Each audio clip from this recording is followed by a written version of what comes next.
होली पे रंग गुलाल उड़ाने से पूर्व हम होलिका जलाते आ रहे हैं। पर होलिका जलाई क्यों जाती है? हाँ, हम सुनते आ रहे हैं कि ये बुराई पर अच्छाई की जीत का प्रतीक है। तो इसकी कहानी क्या है?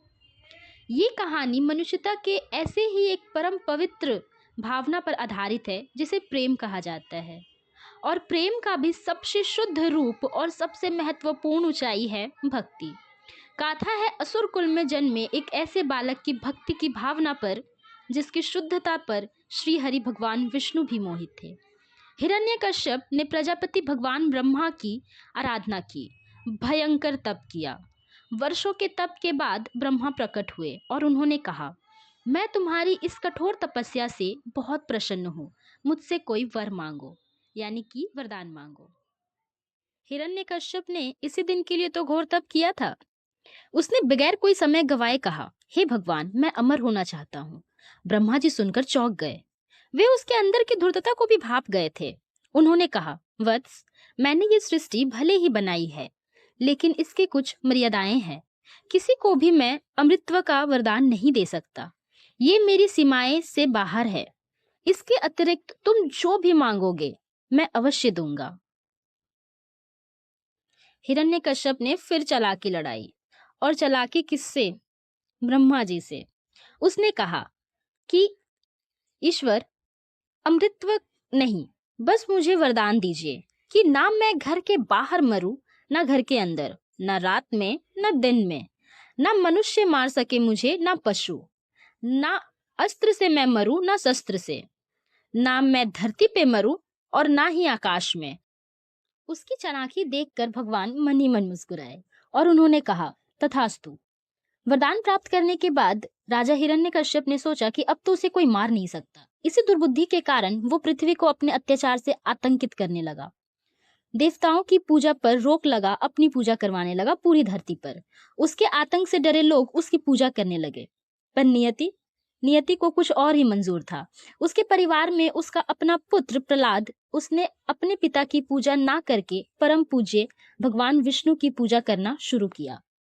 हिरण्यकश्यप के मना करने पर उसने कहा, पिताजी, मेरे लिए तो पूज्य केवल सृष्टि के पालन करता श्री हरि भगवान विष्णु है। मैं उन्हीं की भक्ति करता हूँ, और आपको अपना जीवन ठीक करना हो तो उन्हीं की पूजा करिए, वे बड़े दयालु हैं। प्रहलाद के मुख से ऐसी वाणी सुनते ही हिरण्यकश्यप भड़क गया। उसने अपने ही पुत्र को बंदी बना लिया और सिपाहियों को आदेश दिया कि प्रहलाद को तब तक पीड़ा पहुंचाई जाए जब तक ये वो शत्रु विष्णु का गुणगान भूल ना जाए। कुछ समय बाद जब सिपाहियों ने राजा को बताया कि बालक प्रहलाद पर किसी दंड का असर ही नहीं हो रहा, तो हिरण्यकश्यप ने कहा, अच्छा, तो इसे प्राण दंड दे दो। जिस प्राण के भरोसे ये विष्णु का नाम ले रहा है, वो जीवन ही समाप्त कर दो। राजा की आदेश मानते हुए सिपाहियों ने एक बड़े पिंजरे में प्रहलाद को बंद कर दिया। बहुत सारे सांप छोड़े।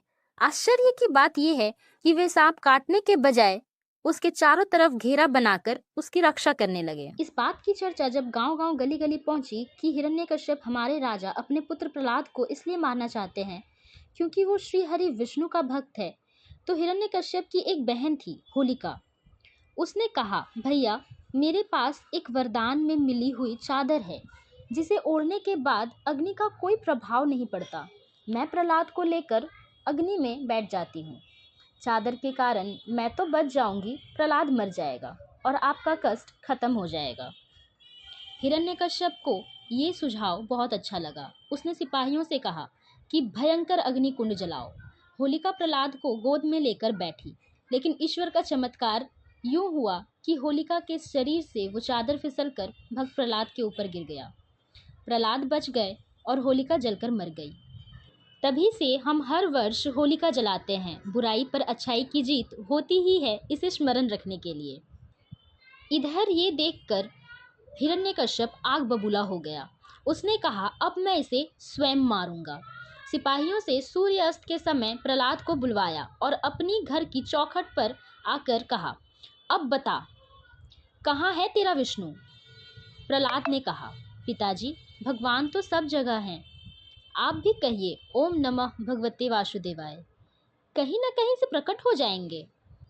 यह सुनते ही जिस खंबे से टिककर हिरण्यकश्यप खड़ा था उस खंबे पे जोर से मुक्का मारते हुए कहा, क्या इसमें भी है तेरा भगवान? प्रहलाद ने कहा, जी वे तो कण-कण में है, इसमें भी होंगे। उसने खंबे को फाड़ा और खंबा फटते ही उसमें से अजीब आकृति निकली। भगवान विष्णु अपने नरसिंह अवतार में पैदा हुए, यानी कि धड़ नर का और मस्तिष्क सिंह का। भगवान नरसिंह ने हिरण्यकश्यप को अपनी जांघ पे रखा और अपने लंबे लंबे नाखूनों से उसको 2 टुकड़ों में फाड़ दिया। जिस वरदान के कारण उसने पूरी पृथ्वी का जीना मुश्किल किया था, उसकी एक भी शर्त टूटी नहीं। दिन में मारा जाएगा ना रात में। गोधूली यानी सूर्य अस्त के बेला में उसका वध हुआ, जब दिन ढल चुका था और रात आई नहीं थी।